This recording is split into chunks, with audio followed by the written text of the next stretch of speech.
Friends welcome to our YouTube channel education concepts. అయితే రీసెంట్గా మనకి కేంద్ర నీటిపారుదల శాఖ దీని నుంచి ఒక ఇంట్రెస్టింగ్ జాబ్ నోటిఫికేషన్ రావడం జరిగింది. నోటిఫికేషన్లో ఉన్న పోస్టులకి 10th క్లాస్ క్వాలిఫికేషన్తోనే అప్లై చేసుకోవచ్చు. ఇక నోటిఫికేషన్కి సంబంధించిన ఏవైతే డీటెయిల్స్ ఉన్నాయో అవన్నీ కూడా స్టెప్ బై స్టెప్ క్లియర్గా ఈ వీడియోలో అయితే మనం తెలుసుకుందాం. ఇన్ కేస్ ఈ జాబ్స్పై మీకు ఇంట్రెస్ట్ ఉంది అనిపిస్తే వీడియోని ఎక్కడ కూడా స్కిప్ చేయకుండా ఎండింగ్ వరకు అయితే చూసి నోటిఫికేషన్ డీటెయిల్స్ అన్ని కూడా క్లియర్గా తెలుసుకోవడానికి ప్రయత్నించండి. ఒకవేళ మీకు ఏమైనా డౌట్స్ ఉన్నాయనిపిస్తే వీడియోని పూర్తిగా చూసిన తర్వాత మీ డౌట్ని కామెంట్ చేసి క్లియర్ అయితే చేసుకోవడానికి ప్రయత్నించండి. ఇక మనం ఆలస్యం చేయకుండా ఈ జాబ్ నోటిఫికేషన్ మెయిన్ డీటెయిల్స్లోకి అయితే ఒకసారి వెళ్ళిపోతాం. నోటిఫికేషన్ మెయిన్ డీటెయిల్స్లోకి వెళ్తే ఈ జాబ్ నోటిఫికేషన్ సెంట్రల్ గవర్నమెంట్కి సంబంధించిన inland waterway authority of India నుంచి రిలీజ్ అవడం అయితే జరిగింది. యాక్చువల్లీ ఈ నోటిఫికేషన్లో చూసుకుంటే చాలా కేటగిరీలకు సంబంధించినటువంటి పోస్టులు ఉన్నాయి. అందులో ఎక్కువ శాతం మనకి ఎక్స్పీరియన్స్ కూడా అడుగుతున్నారు. సో అందుకోసం అందులో మనకి ఫిల్టర్ చేయగా ఎంటీఎస్ అటెండర్కి సంబంధించినటువంటి జాబ్స్ అయితే కనపడ్డాయి. వాటికి ఎటువంటి ఎక్స్పీరియన్స్ అనేది లేదు, జస్ట్ 10th క్లాస్ క్వాలిఫికేషన్తో అప్లై అయితే చేసుకోవచ్చు. సో ఇప్పుడు మనం ఈ వీడియోలో ఆ పోస్ట్ డీటెయిల్స్ గురించి తెలుసుకోబోతున్నాం. ఒకసారి మనం డీటెయిల్స్లోకి వెళ్ళబోయే ముందు ఈ నోటిఫికేషన్ రిలేటెడ్గా కొన్ని బేసిక్ డీటెయిల్స్ అనేది చూద్దాం. బేసిక్ డీటెయిల్స్లో చూసుకున్నట్లయితే ఈ జాబ్స్కి ఆల్ ఓవర్ ఇండియన్ సిటిజన్స్ ఎవరైనా అప్లై చేయొచ్చు. Both male and female candidates ఇద్దరికీ కూడా అప్లై చేయడానికి ఎలిజిబిలిటీ అయితే ఉంది. అండ్ ఆల్సో మనకి ఈ జాబ్స్కి సంబంధించిన అప్లికేషన్స్ అనేవి ఓన్లీ ఆన్లైన్లో మాత్రమే తీసుకోవడం జరుగుతుందని మెన్షన్ చేయడంతో పాటు ఆన్లైన్ అప్లికేషన్ చూసుకుంటే మనకి 16th ఆగస్ట్ నుంచి స్టార్ట్ అయ్యాయి. ఇక ఆన్లైన్లో అప్లై చేయడానికి లాస్ట్ డేట్ చూసుకుంటే సెప్టెంబర్ 21 లాస్ట్ డేట్గా మెన్షన్ చేశారు. అండ్ ఆల్సో ఈ జాబ్స్కి ఆన్లైన్లో అప్లై చేసేటప్పుడు అప్లికేషన్ ఫీజు కూడా పే చేయాలి. ఆ అప్లికేషన్ ఫీజు వివరాలు చూసుకుంటే ఎవరైతే అన్రిజర్వ్డ్ ఓబీసీ వాళ్ళు అప్లై అయితే చేసేటప్పుడు 500 రూపీస్ అప్లికేషన్ ఫీజు పే చేయాల్సి ఉంటుంది. ఇక remaining categories like SC, ST, person with bench mark disability category candidate and economical weaker section candidates ఉంటారు ఎవరైతే ఉంటారో వాళ్ళు చూసుకున్నట్లయితే మనకి 200 రూపీస్ అప్లికేషన్ ఫీజు ఆన్లైన్లో అప్లై చేసేటప్పుడు పే చేయాల్సి అయితే ఉంటుందని చెప్పి మెన్షన్ చేశారు. ఇవైతే ఈ పోస్టులకు సంబంధించినటువంటి ఈ నోటిఫికేషన్కి సంబంధించినటువంటి బేసిక్ డీటెయిల్స్. ఇక ఇప్పుడు మనం మెయిన్ డీటెయిల్స్లోకి వెళ్దాం. ఫ్రెండ్స్, మెయిన్ డీటెయిల్స్లోకి వెళ్తే ఈ నోటిఫికేషన్లో మనం తెలుసుకుంటున్నటువంటి పోస్ట్ నేమ్ చూసుకుంటే మల్టీ టాస్కింగ్ స్టాఫ్. అయితే ఈ జాబ్కి 10th క్లాస్ క్వాలిఫికేషన్తో అప్లై చేయొచ్చు. ఇక ఎటువంటి అడిషనల్ క్వాలిఫికేషన్స్ కానీ ఎక్స్పీరియన్స్ లాంటిది కూడా ఏమీ కూడా ఇక్కడ మనకి అడగలేదు.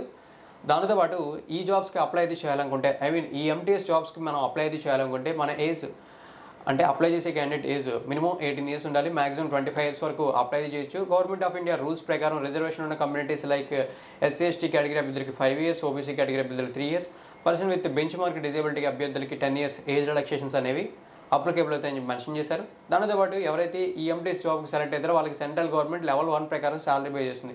లెవెల్ 1 ప్రకారం శాలరీ అంటే with all allowances around 25,000 to 30,000 rupees వరకు ఈ జాబ్ గెట్ చేసిన క్యాండిడేట్కి ఇనిషియల్గానే శాలరీ అనేది రావడం అయితే జరుగుతుంది. ఇక వేకెన్సీస్ వివరాల్లోకి వెళ్తే టోటల్లీ మనకి ఈ ఎంటీఎస్కి సంబంధించిన నోటిఫికేషన్లో 11 వేకెన్సీస్ ఉన్నాయి, అంటే 11 పోస్టులు ఉన్నాయి. వీటిని కమ్యూనిటీ వైజ్ కూడా డివైడ్ అయితే చేశారు. ఆ వివరాల నుంచి ఒకసారి చూసుకుంటే అన్రిజర్వ్డ్ కేటగిరీకి సంబంధించి 2 పోస్టులు, ఓబీసీ కేటగిరీకి సంబంధించి 4 పోస్టులు, ఎకనామికల్ వీకర్ సెక్షన్కి సంబంధించి 3 పోస్టులు, ఇక ఫైనల్లీ ఎస్సీ కేటగిరీకి 1 పోస్టు అండ్ ఎస్టీ కేటగిరీకి 1 పోస్ట్ అని చెప్పి టోటల్గా 11 పోస్టులని ఈ విధంగా కమ్యూనిటీ వైజ్ డివైడ్ చేయడం అయితే జరిగింది.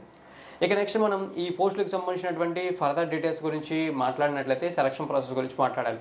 సెలక్షన్ ప్రాసెస్లో మనకి మెన్షన్ చేసింది ఏంటంటే 10th క్లాస్ స్టాండర్డ్ మీదనే ఒక కంప్యూటర్ బేస్డ్ ఎగ్జామ్ అయితే ఉంటుందని చెప్పి మెన్షన్ చేయడంతో పాటు ఈ ఎగ్జామ్ అనేది మనకి హిందీ ఆర్ ఇంగ్లీష్ లాంగ్వేజ్లో ఎగ్జామ్ పేపర్ని ఉంటుందని చెప్పి కూడా మెన్షన్ అయితే చేశారు. ఎగ్జామ్ చూసుకుంటే మనకి 100 మార్క్స్కి అయితే ఉంటుందని మెన్షన్ చేయడంతో పాటు ఈ ఎగ్జామ్లో క్వాలిఫై అవ్వాలంటుంటే అన్రిజర్వ్డ్ కేటగిరీ అభ్యర్థులకి 45% ఆఫ్ మార్క్స్ రావాలి, ఓబీసీ కేటగిరీ అభ్యర్థులకి 40%, ఇక రిమైనింగ్ కేటగిరీ అభ్యర్థులు like SC, ST, person with bench mark disability వాళ్ళకి చూసుకున్నట్లయితే 35% ఆఫ్ మార్క్స్ వస్తే ఈ ఎగ్జామ్లో క్వాలిఫై అయినట్లు అని చెప్పి మెన్షన్ అయితే చేశారు.